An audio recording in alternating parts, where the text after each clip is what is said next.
Salomão, com a Jéssica Dias e com Cileide Alves, e a Justiça do Trabalho acatou um pedido de uma mãe e determinou a redução da carga horária semanal para que ela possa se dedicar ao tratamento do filho com paralisia cerebral. A decisão foi fundamentada em um novo protocolo de julgamentos baseado em perspectiva de gênero, lançado em outubro pelo CNJ, o Conselho Nacional de Justiça. Sobre esse assunto que a gente conversa agora com a Procuradora de Justiça do Ministério Público de Goiás e ex-conselheira do CNJ, Ivana Farina. Doutora Ivana, obrigado pelo contato com a gente na Sagres. Bom dia. Muito bom dia. Obrigada, Rubens Salomão. Obrigada, Cileide, pelo convite. Prazer ter a senhora com a gente. E, doutora Ivana, quais são os conceitos para essa nova interpretação até chegar nessa decisão que parece ser fundamental para a vida dessa trabalhadora e principalmente do filho dela? Veja, são diversos os conceitos, mas o eixo que se busca nesse protocolo, que é um instrumento, ele é o eixo da igualdade.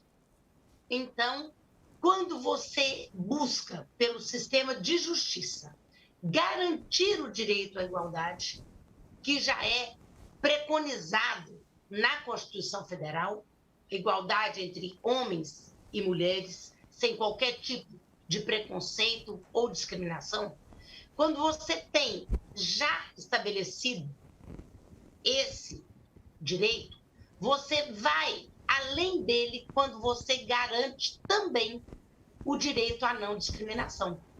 Porque a igualdade, de uma forma como colocada na letra da lei, é a que nós chamamos da igualdade formal. Será que já tem alguma coisa? Mas nós precisamos atingir, neste país, a igualdade substancial, material. Então, muitas vezes, você precisa caminhar para não discriminar e, a partir daí, você garantir essa igualdade. Esse é o eixo central. E ele tem por base o protocolo para julgamento com perspectiva de gênero mexicano. Foi uma condenação do México em diversos casos julgados na Corte Interamericana de Direitos Humanos, para que não se repetissem determinadas situações de discriminação, preconceitos e estereótipos em relação a algumas mulheres que foram vítimas de crimes, inclusive feminicídios, no México. Nós tomamos o protocolo mexicano como referência e trabalhamos em um protocolo para o Estado brasileiro. E agora o CNJ, a partir do lançamento em outubro, busca ver que decisões como essas sejam muito mais frequentes quando o sistema de justiça é chamado para romper com essas discriminações que são culturais, que são barreiras. Procuradora Ivana Farina conosco aqui, Cileide Alves. Bom dia, procuradora, obrigada pela sua presença aqui. Eu vou só retomar um pouquinho para o nosso ouvinte entender, né, toda a história. Então, houve uma decisão da Justiça do Trabalho lá do Paraná, tomada com base nesse protocolo do Conselho Nacional de Justiça, que é uma espécie de manual, né, que é distribuído aí para orientar decisões judiciais nas questões de gênero. A senhora era conselheira do Conselho Nacional de Justiça até outubro e participou da elaboração, portanto, desse manual. Eu queria que a gente falasse um pouquinho mais para explicar esse manual. Teve essa decisão, que é com relação ao direito do trabalho, mas me parece que o protocolo é mais amplo, né? Trata de outros assuntos também a respeito dessa discriminação de gênero. Faça para a gente, por favor, procuradora, uma apresentação desse protocolo. Pois não, Cileide. Primeiro, eu quero registrar o prazer enorme de voltar a falar com você. Obrigada. É sempre muito bom. E dizer que eu fui coordenadora do grupo de trabalho que foi instituído no CNJ em fevereiro de 2021. A partir de fevereiro até setembro, diversas magistradas e diversos magistrados trabalharam em conjunto. Esse é um trabalho plural. Por quê? Esse protocolo, ele é um trabalho vasto. Ele parte de questões conceituais, teóricas, que envolvem sexualidade, gênero, igualdade, interseccionalidade, que é quando nós temos diante de nós diversas questões sobrepostas. Por exemplo, uma mulher que é mulher negra. Eu tenho a questão do gênero e eu tenho a questão da raça. E eu posso ter também a questão da categoria social que ela integra. Essas questões sobrepostas formam um contexto que é chamado de interseccionalidade. Nós precisamos cruzar esses fatores para ver de que maneira essa mulher ou aquele homem ou aquela mulher trans tem sido vítima de preconceitos e discriminações. Essa é a primeira parte. Ela é conceitual. A segunda parte é um guia, como você disse, para magistrados e magistradas. Esse guia é um passo a passo. Então, conhecendo a prova, avaliando em qual contexto aquela prova foi produzida. Eu vou sair dessa questão que nós tomamos como exemplo. Essa decisão de Santa Catarina, ela é, como você disse, da área do trabalho. Mas eu posso muito facilmente imaginar uma questão que aporta na Justiça Federal relativa a direito previdenciário. Uma mulher que busca fazer prova do tempo de trabalho para conseguir um benefício. Muitas vezes, ela atua na informalidade lá na esfera doméstica. E ela não terá aquela prova formal, material, que teria o companheiro, que é quem vai para o campo do trabalho e faz os registros e tem todos os direitos garantidos. Então, quando eu, no direito previdenciário, tenho uma questão dessa e vislumbro esse passo a passo do protocolo, eu sugiro que sejam colocadas lentes nos olhos do julgador. Novas lentes, lentes de gênero, para que ele consiga entender. Será que essa mulher conseguiria fazer prova de outra forma? Será que o valor da palavra dela não tem que ser melhor aquilatado? Esse passo a passo da instrução processual, do contato com a prova, da contextualização do julgamento, ele é um passo a passo que integra a parte 2 do protocolo. E a parte 3, e aqui é muito importante dizer que o CNJ foi além do modelo mexicano. A parte 3, ela envolve todos os ramos da justiça brasileira.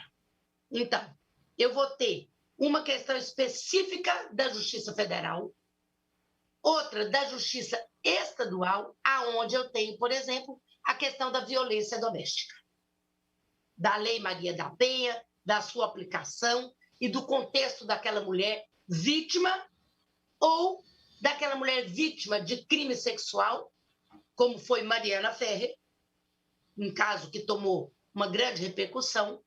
Eu tenho depois a Justiça Trabalhista, que é esse caso que nós temos de uma jornada de trabalho reduzida, a Justiça Eleitoral, onde nós sabemos que os partidos têm que garantir 30% das candidaturas para as mulheres, e foi só assim que nós mudamos a composição do parlamento brasileiro com um pouco mais de participação feminina, e temos também a Justiça Militar. Então, Cileide, eu tenho um contexto amplo. Nesse guia, ele é, então, um instrumento para a justiça brasileira. E o fato dele ter sido lançado em parceria com a Infam, a Escola Nacional de Formação de Magistrados e Magistradas, traz também um ponto muito importante. Esse tema estará na capacitação de juízes e juízas doravante. Procuradora, ainda é comum a gente encontrar na justiça decisões que tratam os gêneros de forma diferente? Eu imagino, estou fazendo essa pergunta porque eu imagino que se o CNJ tomou essa iniciativa é porque havia uma realidade a se alterar, é isso? É isso. E a realidade que se pretende alterar, porque ela, para ser alterada, ela demandará um tempo histórico, o mesmo tempo que consolidou o machismo, que consolidou o patriarcado no Brasil, que consolidou estereótipos como o lugar de mulher lá dentro da casa, que consolidou na relação de trabalho um modelo que é chamado de neutro, mas que favorece o trabalho masculino e não favorece o trabalho, por exemplo, de uma mulher, mãe de uma criança com paralisia cerebral, que requereu e teve negado o seu pedido de que sua jornada de trabalho fosse reduzida. Por quê? Porque os cuidados com o filho eram absolutamente a cargo dela. Então, a realidade que se pretende mudar é, sim, uma que repete determinados fatores culturais e históricos que discriminam. Quando uma vítima de crime sexual começa a ser indagada em uma audiência sobre que roupa vestia,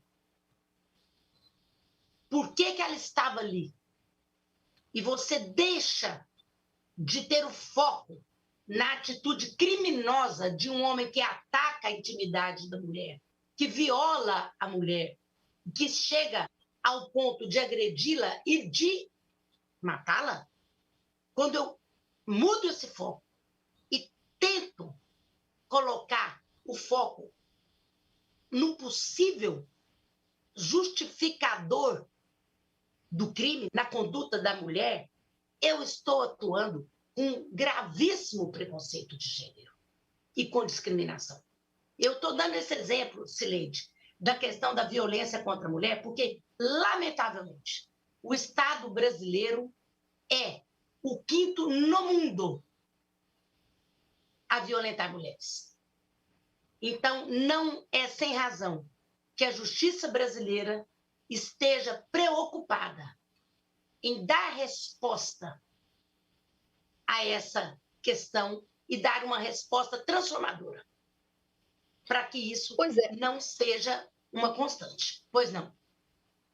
A senhora, citando o caso de violência contra a mulher, me fez lembrar um caso também de Santa Catarina, né, onde saiu essa decisão inovadora na Justiça do Trabalho. Teve um caso de repercussão que foi aquele constrangimento da Mariana Ferrer, né, uma modelo que denunciou um abuso sexual e foi constrangida pelos advogados durante uma audiência na frente do juiz e do promotor, sem que eles tivessem reagido. Né? Quer dizer, esse protocolo abarca esse tipo de comportamento? Abarca. Abarca, e no passo a passo ele vem detalhando como a instrução processual deve ser feita de modo a não revitimizar aquela que já é a vítima que está ali. Então, ela foi vítima lá quando o crime aconteceu. Ela busca a justiça. E ali ela começa de novo a ver toda aquela cena vasculhada, rememorada e com foco nela, que é a vítima. Esse é o caso Mariana Ferrer. Esse caso chegou no CNJ por meio da própria família da vítima e a instauração de um processo administrativo disciplinar para avaliar não o teor da decisão, se ela é condenatória, absolutória. A independência dos magistrados e das magistradas garante que eles ajam conforme a sua convicção e a aplicação da lei. Porém, a instrução processual, de que forma aquela audiência foi realizada, como aquela vítima foi exposta numa época de pandemia, inclusive nos meios eletrônicos. Então, em que competia ao magistrado cessar aquele tipo de abordagem? Por que esse tipo de abordagem deve ser extirpada do sistema de justiça? O protocolo entende que, como nossos valores maiores são os valores constitucionais, e é bom que se diga que a dignidade da pessoa humana, longe de ser o que é alardeado por alguns e algumas de mimimi, é um valor consagrado no Estado democrático de direito brasileiro. A dignidade da pessoa humana, mulher, do gay, da travesti. Essa é a questão que está posta. Nós temos que tratar de mais respeito dentro também do sistema de justiça e romper com essas que são questões muito graves, mas que, infelizmente, estão diante de nós. O protocolo foi visto pela Corte Interamericana de Direitos Humanos, é bom que se diga, como um avanço para o Estado brasileiro. E eu fui a um debate na Câmara dos Deputados, em dezembro, a convite da Comissão da Mulher. E lá, a deputada federal Carmen Zanotto, que coordenava os trabalhos, ela disse: esse protocolo ele não é para ser aplicado no judiciário.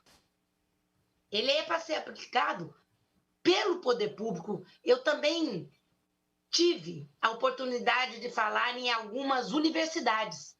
A Universidade Federal do Paraná foi a primeira que quis adotar o protocolo, com as devidas adequações. Por quê? Ele é um avanço civilizatório. Ele é avanço para essa mãe que teve a jornada de trabalho reduzida, mas muito mais para essa criança de 9 anos, que a mãe ganha um salário mínimo e que precisa dos seus cuidados, porque a criança é filha de uma mãe divorciada e que está sob os cuidados dessa mãe. Essa contextualização, Cileide, são as lentes que eu mencionei aqui. Eu estava aqui do lado com um óculos escuro, não é um bom exemplo, né? Porque a lente escura vai turvar tudo. Mas a ideia da lente é muito importante.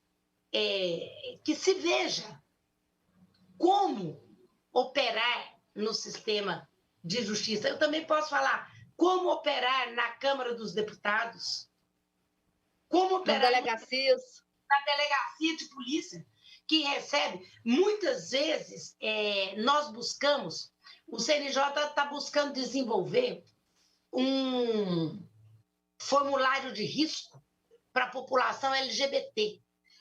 Quando essa população chega diante da autoridade policial, ela nem é indagada sobre se a razão do crime ou da agressão estaria na sua condição pessoal.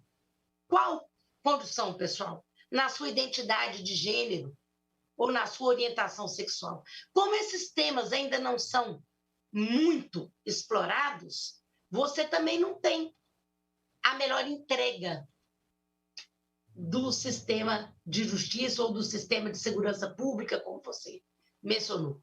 O fato é que o protocolo precisa ser difundido. Ele precisa ser estudado e ampliada a sua visibilidade para que nós possamos conseguir essas transformações. Rubens? É isso, doutora Ivana. Obrigado pelo contato com a gente aqui na Sagres. Um abraço para a senhora, um ótimo ano, né, de 2022 e um bom dia. Eu que agradeço o convite. E que seja um ano transformador, de transformações e transformações.